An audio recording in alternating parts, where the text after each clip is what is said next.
Welcome friends. यीशु मसीह के नाम में आप सबकी सलामती हो। मैं हूं रॉबर्ट सैमुअल। आज जिस टॉपिक पर हम बात करेंगे वो है प्रोजेक्ट ब्लू बीम। 1994 में सर्ज मोन्स ने, जो कि एक राइटर और इन्वेस्टिगेटिव जर्नलिस्ट था, इसने अपनी एक रिपोर्ट को पब्लिश किया जिसका टाइटल था what is project blue beam. इसके बाद 1996 में ये पता चला कि सर्ज मोन्स की डेथ हो गई है और इसकी वजह हार्ट अटैक है।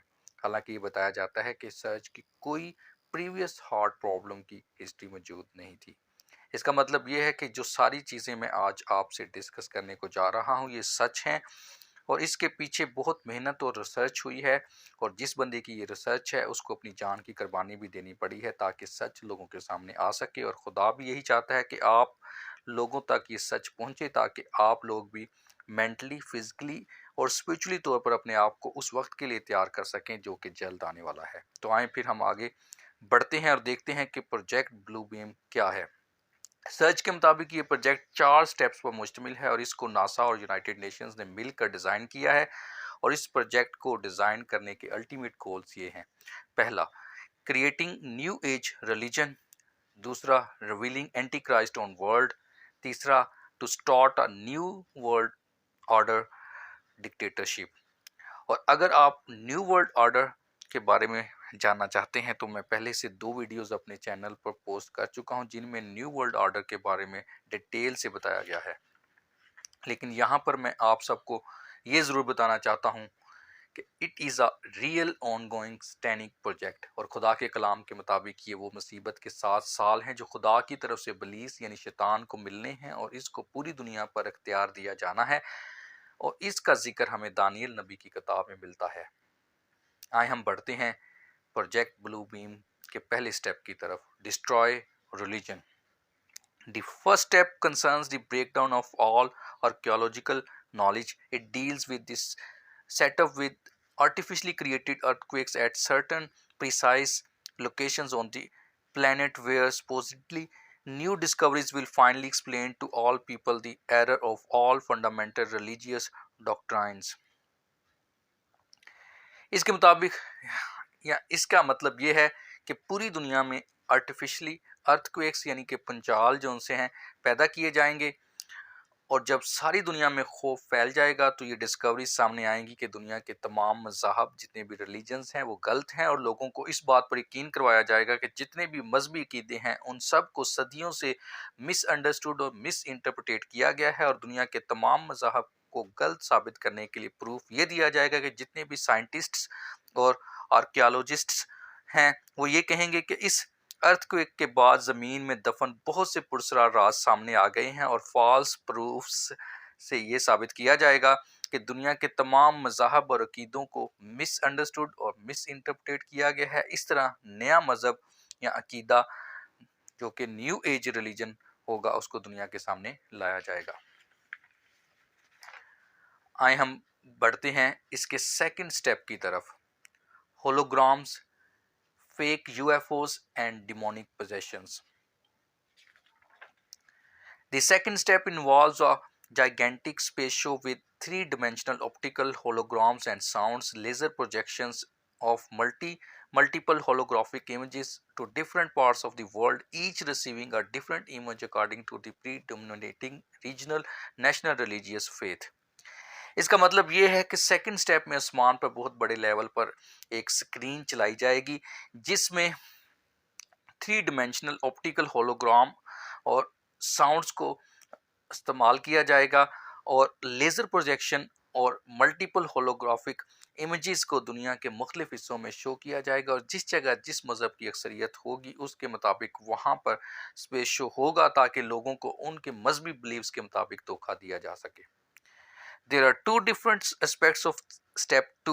The first is to space show. Where does the space show come from? The space show holographic images will be used in simulation of the ending, during which all nations will shown scenes which will be the fulfillment of that which they desire to verify the prophecies and adversary events. These will be projected from the satellites onto the sodium layers above 60 miles above the earth.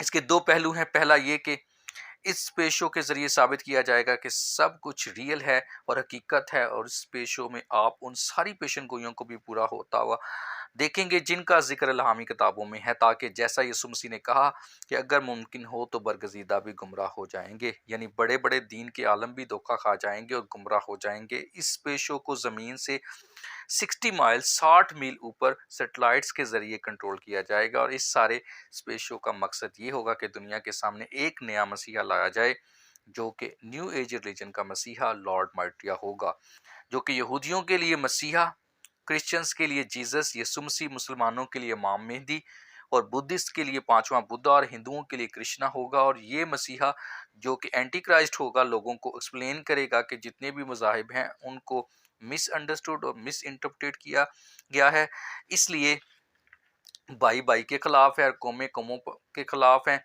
और जितने पुराने मज़ाहब हैं उन सबको ख़त्म होना होगा, और नया मज़हब जो कि न्यू एज रिलीजन होगा उससे सबको इंट्रोड्यूस कराया जाएगा। इसके अलावा जैसा कि मैं आपको अपनी रैप्चर की वीडियो में बता चुका हूं कि कलीसिया में बहुत सी गलत तलीमात रैप्चर के मुताबिक रैप्चर के मुतालिक दी जा रही हैं। इनमें सबसे ज़्यादा जो तलीम प्रीच की जा रही है वो ये है प्री ट्रिबुलेशन रैप्चर, यानी कि रैप्चर मुसीबत के 7 सालों से पहले होगा।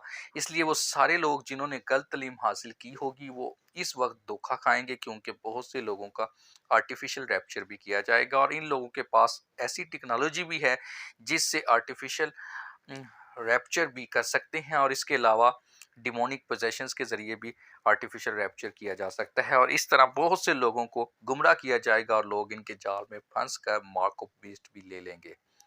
आए अब हम देखेंगे कि थर्ड स्टेप क्या होगा।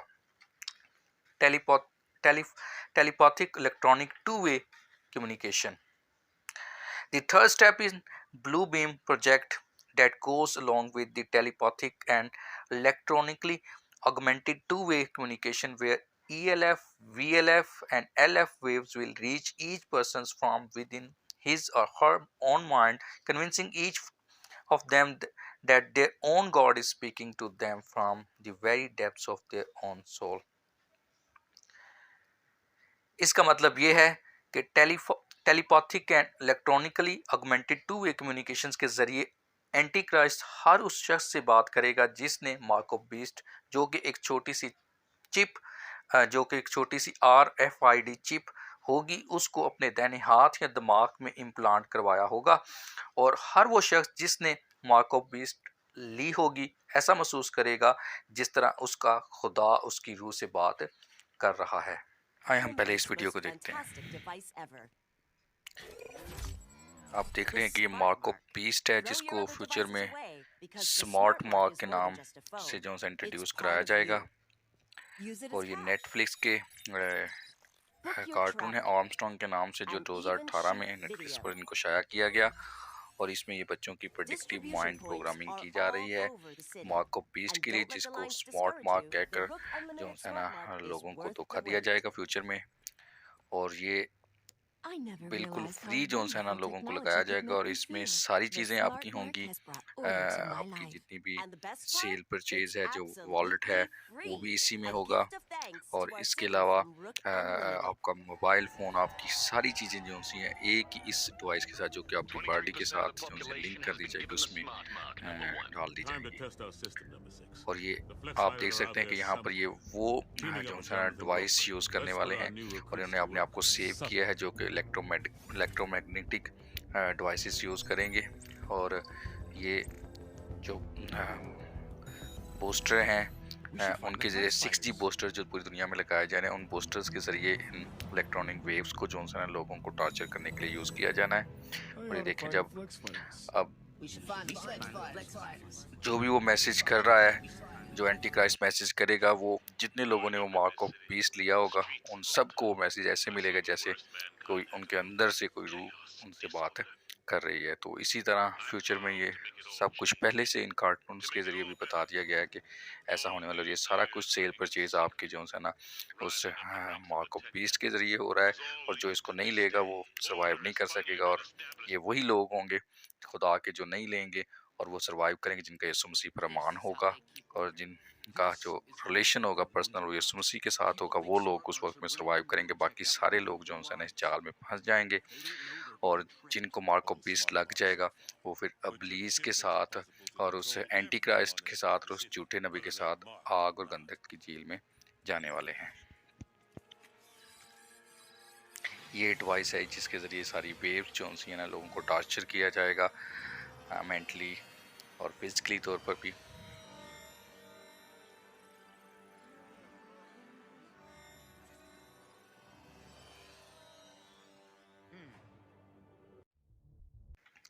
The findings, of course, stated that the United States has already developed communication equipments which can make the blind see, the deaf hear, and the lame walk. It can relieve the terminally ill from pain without the use of drugs or surgery. I'm not talking about science fiction.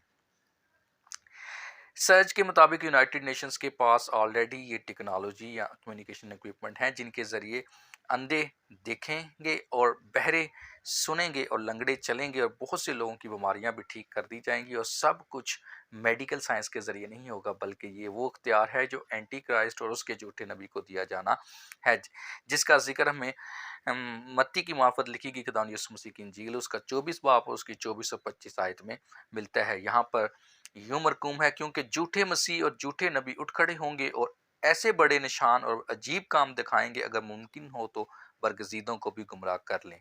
देखो मैंने पहले ही तुमसे कह दिया है। यीशु मसीह यहाँ पर बता रहे हैं कि मैं पहले ही आप लोगों को इन्फॉर्म कर रहा हूँ कि झूठे नबी और झूठे मसीह उठ खड़े होंगे और ऐसे बड़े निशान और अजीब काम दिखाएंगे कि अगर मुमकिन हो तो बरगजीदों को भी गुमराह कर लें। तो इतने मोज़े देखने के बाद बहुत से लोग एंटी क्राइस्ट के ऊपर ईमान ले आएंगे और गुमराह हो जाएंगे। और ये इक्विपमेंट्स अभी भी CIA और FBI के पास हैं और ऑपरेशनल हैं। और इन electromagnetic radiation of gigahertz frequencies के ज़रिए दिल की धड़कन को बहुत स्लो और फास्ट किया जा सकता है और इस टेक्नोलॉजी के ज़रिए बहुत से लोगों को फिजिकली और मेंटली तौर पर टॉर्चर भी करेंगे ताकि लोगों को मजबूर किया जा सके कि वो मार्क ऑफ बीस्ट लें और एंटी क्राइस्ट को सिजदा करें। चौथा step, universal supernatural manifestations via electronics. Fourth step concerns the universal supernatural manifestation with electronic means. It contains three different orientations. One is to make mankind believe that an alien invasion is about to occur at every major city on earth in order to provoke each major nation to use its nuclear weapon in order to strike back. This way, United Nations Court will require that all those nations which launched nuclear weapons to disarm when the invasion is shown to have been false. चौथे step में supernatural चीज़ों को दिखाया जाएगा और ये कहा जाएगा कि इंसानियत पर एलियंस का हमला हो गया है और दुनिया के हर बड़े शहर में एलियन इन्वेजन को दिखाया जाएगा और कौमों को उकसाया जाएगा कि एलियन इन्वेजन हो चुकी है, इसलिए अपने आप को एटमी हमले के लिए तैयार करें। फिर यूनाइटेड नेशंस की तरफ से ये ऑर्डर जारी किए जाएंगे कि एलियन इन्वेजन फॉल्स थी, इसलिए सब कौमें अपने अपने न्यूक्लियर वेपन्स को डिसआर्म कर दें या UN उन वेपन्स पर अपना कंट्रोल हासिल कर लेगा। अब सवाल ये पैदा होता है कि यूनाइटेड नेशंस को कैसे पता चलेगा कि इन्वेजन फॉल्स है। इसका जवाब ये है कि सारा स्टेज ही UN ने खुद लगाया है।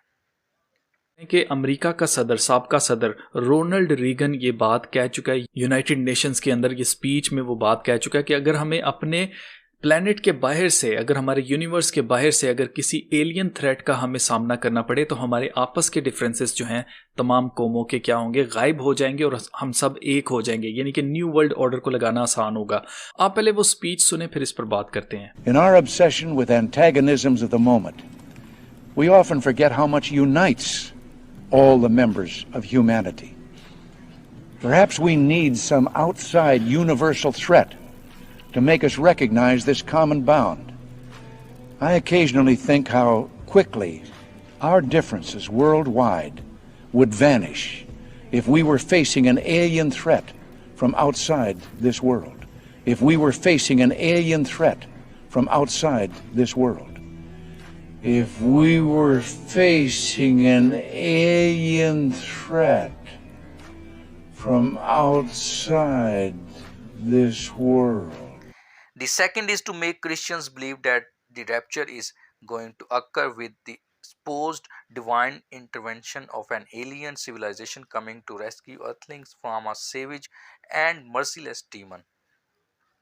चौथे स्टेप का दूसरा मकसद ये है कि क्रिश्चियंस को इस बात के लिए तैयार करना कि रैप्चर होने वाला है और गलत तलीम के ज़रिए प्री ट्रिबुलेशन रैप्चर की तलीम के ज़रिए लोगों को ऑलरेडी तैयार किया जा चुका है कि मुसीबतें शुरू होने से पहले ही मसीह लोगों का रैप्चर हो जाएगा और बहुत से लोगों का फेक रैप्चर भी किया जाएगा और जब दूसरे लोग देखेंगे कि हमारा तो रैप्चर ही नहीं हुआ है तो वो गुमराह हो जाएंगे और मार्क ऑफ बीस्ट को भी ले लेंगे. The third orientation in the fourth step is a mixture of electronic and supernatural forces. चौथे स्टेप का तीसरा मकसद ये CERN uses 1.3 terawatt hours of electricity annually. इतनी ज़्यादा एनर्जी CERN पर सालाना यूज़ होती है ताकि उन पोर्टल्स को ओपन किया जाए जहां से सुपर नेचुरल फोर्सेस या स्पिरिचुअल बींग्स को ज़मीन पर दाखिल किया जाएगा और उस वक्त तक ये पोर्टल्स ओपन हो चुका होगा और शायद उसके कुछ पोर्टल अब भी ओपन हो चुके हों, इसलिए कि आजकल दुनिया में बहुत से सुपर नेचुरल चीज़ें नंगी आंखों से देखी जा रही हैं, लेकिन उस वक्त तक ये मुकम्मल तौर पर खुल जाएगा और शैतान और ईवल फोर्सेस का पूरी दुनिया पर कंट्रोल हो जाएगा सिर्फ 7 सालों के लिए, जो कि न्यू वर्ल्ड ऑर्डर के 7 साल होंगे. According to the many reports we have received, we believe it will begin with some kind of worldwide economic disaster, not a complete crash, but enough to allow them to introduce some kind of in-between currency before they introduce their electronic cash to replace all paper or plastic money. इसका मतलब ये है कि बहुत सी reports ये कहती हैं कि इस प्रोजेक्ट को शुरू करने के लिए पहले दुनिया में वर्ल्ड वाइड इकोनॉमिक डिजास्टर का आना ज़रूर है, यानी कि नॉट कंप्लीट क्रैश, लेकिन इतना कि पेपर और प्लास्टिक मनी को रिप्लेस किया जाना है इलेक्ट्रॉनिक या डिजिटल करेंसी के साथ. और सारी चीज़ें आज आप लोगों की आंखों के सामने पूरी हो रही हैं और पाकिस्तान में भी स्टेट बैंक के मुताबिक 2025 तक डिजिटल करेंसी या इलेक्ट्रॉनिक करेंसी को इम्प्लीमेंट कर दिया जाएगा और बहुत से ममालिक में डिजिटल करेंसी ऑलरेडी इम्प्लीमेंट हो चुकी है. दोस्तों, इस बात की मैं आपको यकीन दहानी कराता हूँ कि the goal of new world order dictatorship is control everyone everywhere on the planet. No one is safe in totalitarianism communism. उस हुकूमत में जिसको इंग्लिश में टोटलिटेरियनिज्म कहते हैं, कोई भी बंदा जो है ना सेव नहीं होगा. तो इसलिए हमने दुआ करनी है ताकि हम उस वक्त के लिए तैयार हो सकें और खुदा हमको उस वक्त में से गुजरने की और अपने ईमान में कायम रहने की जो है ना तौफीक दे. जब हम अपने लिए, अपने बच्चों के लिए, अपनी फैमिलीज़ के लिए दुआ करेंगे तो खुदा ज़रूर हमको ताकत देगा और अंडरस्टैंडिंग देगा ताकि हम उस वक्त में से गुजर सकें. तो उम्मीद करता हूँ कि आप लोगों ने बहुत सी चीज़ें सीखी होंगी इस वीडियो में से और बहुत सी इंफॉर्मेशन आपको मिली है. तो अगर आप चैनल पर नए हैं तो चैनल को सब्सक्राइब करें और वीडियो को लाइक करें और शेयर करें, क्योंकि फेसबुक और यूट्यूब इन वीडियोस को प्रमोट नहीं करता, लेकिन अगर आप लोग शेयर करेंगे तो ये इंफॉर्मेशन दूसरे लोगों तक भी पहुंचेगी और शायद कोई रूह बच जाए और खुदा के नाम को इज़्ज़त व जलाल मिले. खुदा आप सबको बहुत बरकत दे. मिलते हैं फिर किसी नेक्स्ट वीडियो में. God bless you.